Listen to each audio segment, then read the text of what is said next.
Саламатсыздар ма? Менің каналыма қош келдіңіздер. Бүгін 11 класс геометрия, жаратылыстану математика бағыты көп жақты бұрыш және оның қасиеттері тақырыбындағы 128 есепті шығарамыз.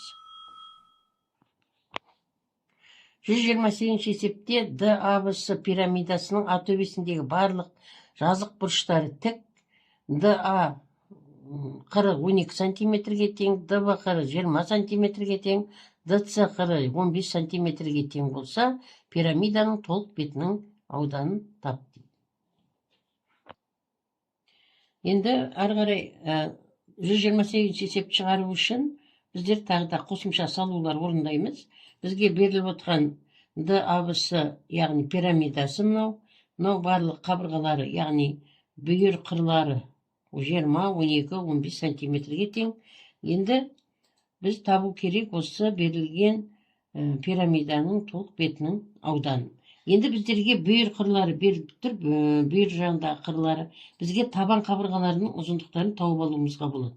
Есептің шарты бойынша А төбесіндегі барлық жазық бұрыштары тік, яғни тік 90 градусқа тең. Олай болатын болса, біздерде қараңдар, ДАВ үшбұрышы да тік бұрыш үшбұрыш, ДАС бұрышы да тік бұрыш үшбұрыш,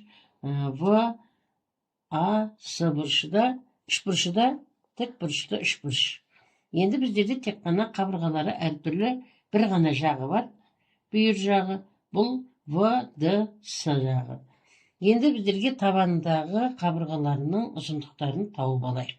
Біз мына бүйір жағында мына А бұрышы тік деп тұр ғой, бұлай болатын болса, біздерде ДА мен АЦ бұл катеттері де, ДЦ гипотенуза. Олай болатын болса, тік бұрышты үш бұрыш,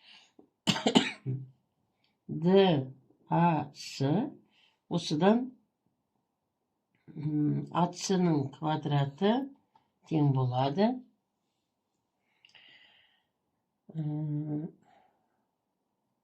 ДС-ның квадратынан азайтамын ДА-ның квадратын. Себеп ДС біздерде гипотенузаның рөлін атқарып тұр. Олай болатын болса, орындарына мәнін қояйық. ДС 15-ке тең, 15-тің квадратынан 12-нің квадратын алып тастаймын. 225-тен аламын 144-ті, бұл болады 81. Сонда А-сының ұзындығы табу үшін 81-ден түбір табамыз, 9 сантиметрге тең. Сонда АЦ-мыз 9 сантиметрге тең. Екінші, мына тік бұрышты үш бұрыштан. ДАВ тік бұрышты үш бұрышынан АБ қабырғасын тауып алайық. АБ қабырғасы тағы да ВД-ның квадратынан азайтамын ДА-ның квадратын. ДБ-міз 20-ға тең, 20-ның квадратынан 12-нің квадратын азайтып тастасақ, 400-ден аламын 144-ті. Бұл нешеге тең болады? Мынау 6, 5, 2, 256. Осыдан АБ-ның ұзындығы 256, мысалға 16-ның квадраты. 16 болады. Сонда біздерде АБ-мыз 16 сантиметрге тең. Енді үшінші тік бұрышты үш бұрыш. Тік бұрышты үш бұрыш. ВАС-дан ВЦ-ны тауып алайық. ВЦ-ның квадраты бұл АБ-ның квадратына қосамын АС-ның квадратын. 16-ның квадратына қосамын 9-дің квадратын. Бұл 256-ға қосамын 81-ді. Сонда бұл болады 7. 337-ге тең. Осыдан ВЦ-мыз тең болады, түбір асты 337-ге тең. Сонда біздің мына жердегі, мына ар жағындағы мына бүйір жағымыз, мына қабырғасы түбір асты 337-ге тең. Яғни қабырғалар әртүрлі үшбұрыш шығып тұр бұл жерде. Бұны қазір бөлек қарастырамыз. Енді мына жерден біздер мына бүйір жақтарының аудандарын тауып аламыз. Мына жерге жазып кетсем қалай болады екен, бірінші, мынау 1, 2, 3. Бірінші тікбұрышты, үшбұрышты пайдаланып, мынау біздер осы жақтың ауданын тауып алайық. Бүйір жағы ғой енді бұл. Сонда бұл қай жақ? Үшбұрыш Д, А, С жағының ауданы тең болады. Бұл тікбұрышты ауданы табатын формуланы қолданамыз. 2 катетін көбейтіп 2-ке бөле қоямыз. 9, 12 мынау. 12 мынау бір катеті, мынау екінші катеті бөлемін 2-ге. 6 болады, 54 сантиметр квадрат болады екен. Екінші, С, Д, А, В, яғни бұл жақтың ауданын табу үшін біздер 16-ны 12-ге көбейтемін. 16-ны 12-ге көбейтемін. Тікбұрыш мына жерде А ғой. Бөлемін 2-ге. 8 болады. 16, 96 сантиметр квадрат болады. Үшінші. Мына жағының ауданын табайық. Табанның ауданын табайық. А, Б, С жағының ауданы неге тең? 16-ны 9-ға көбейтемін. 2-ге бөлемін. Сол кезде бізде аудан болады. Мынау 8 болса 72 сантиметр квадрат.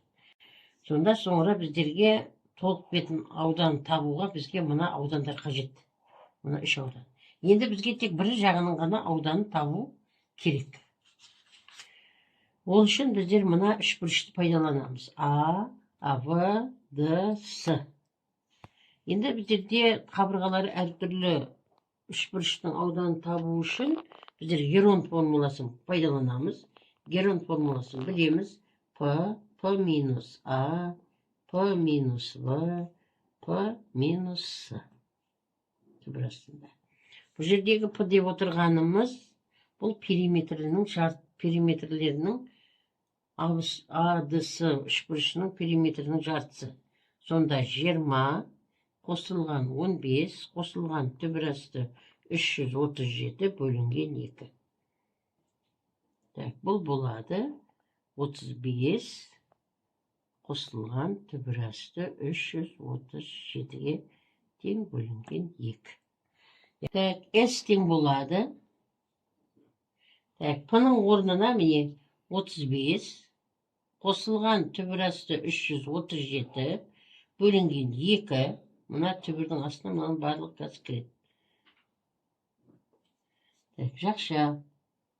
Тағы да P-ның орнына 35 қосылған түбірасты 337 бөлінген 2-ден 20-ны алып тастаймын. Тағы да осы 35 қосылған түбірасты 337 бөлінген 2-ден аламын 15-ті. Тағы да 35 қосылған түбірасты 337 бөлінген 2-ден аламын. Нешені? Қабырғасы 16-ны алдық. 20-ны алдық. Жоқ. 20-ны алдық. 15-ті алдық. Енді түбірасты 337. Не барлық осы түбірдің астына кіреді.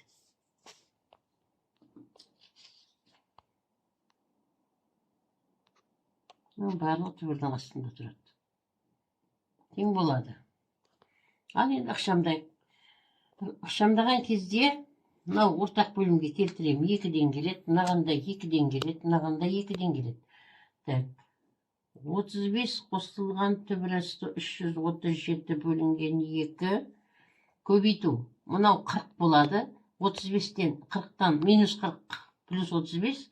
Олай болса бұл болады түбірасты 337 азайтылған 5 бөлінген 2 болады. Көбейту. Мына көп мүшені жақшаға алып қойық.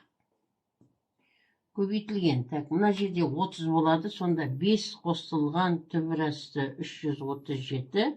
Жеге 35-тен 30 алып тастаймыз ғой. бөлінген 2 болады. Көбейту. Мынау 2 түбірасты 337 минус. Олай болса мынау плюс 1. Түбірасты 337, сонда 35 азайтылған түбірасты 337 болады. Барлығы түбірдің астында. Енді мына жерде бөлімдерін көбейткен кезде мына екеуі а минус па а плюс паға келеді. Мынау а минус па а плюс паға келіп тұр. Олай болатын болса, бірінші мынадан бастайық. Сонда 35-тің квадратынан азайтамын 337-ні. Бөлімдері 4 болады. Ары қарай көбейту. Мына жерде әрине минусын аламыз. Сонда а минус ба а плюс баға келіп тұр. Бұлда 337-ден аламыз 25-ті бөлінген 4. Түбірдің астында. Түсінікті болу үшін бөлек-бөлек жазып жатырмыз. Енді бөлімінен әрине түбірдің астынан 4 шығады. Ал жоғарғы жағында 35-тің квадраты, қазір 35-ті 35-ке көбейтсек, 25, 2 ойда 17, 15 бір ойда 15, 12, 1225 дейді. 1225-тен 337-ні алып тастайық. 7-ні алсам 8 қалады. 1 болып қалды. 11-ден 3-ті алсам 8 қалады. 1, 11-ден 3-ті 888 болады екен. Сонда мынау 888 көбейтілген 337-ден 25-ті алсақ,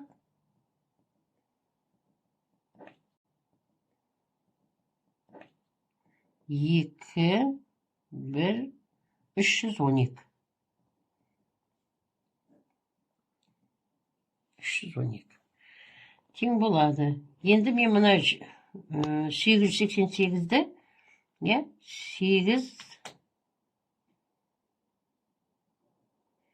көбейтілген 111 деп жазсам, бөлімін шығармай тұра тұрсақ, бұнан 16 десек,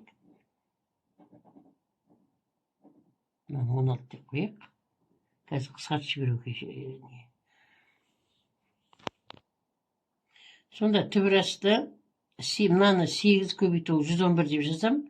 312-ні 8 көбейтілген 39 деп жазам.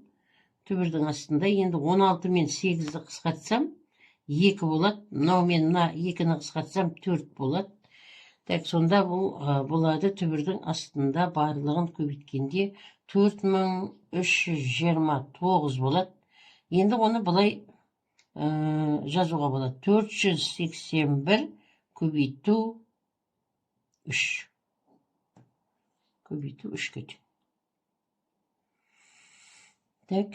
Сосын мұна 4-тен, мұна жерде ұмыт кетіп атым, 4-тен 2 шығады. Алдында 2-сі бар. Тең болады. Мынау 9. Сонда 9-дан 3 шықса, мынау 6 болады да, түбірасты 481 болады. Сонда біздің мына жердегі қабырғалар әртүрлі 3 бұрышқа тең жағымыздың ауданы 6, көбейтілген түбірасты 481. Енді толық бетін табу үшін барлық жаңағы аудандарды қосамыз. Біреуі 54, қосылған 96, қосылған 72, қосылған 6, түбірасты 481. Енді 54 пен 96, 72-ні қоссақ 222 болады. Мынау 150, 150-ге 72-ні қоссақ 222 болады. Қосылған 6, түбірасты 481 сантиметр квадрат. Жауабы S толық беті 222 қосылған 6 түбір асты 481 сантиметр квадрат. Яғни бұл 128-ші есептің шығарылу жолы. Каналыма тіркеліп, лайк басып, комментарий жазып кетіңіздер. Сау болыңыздар.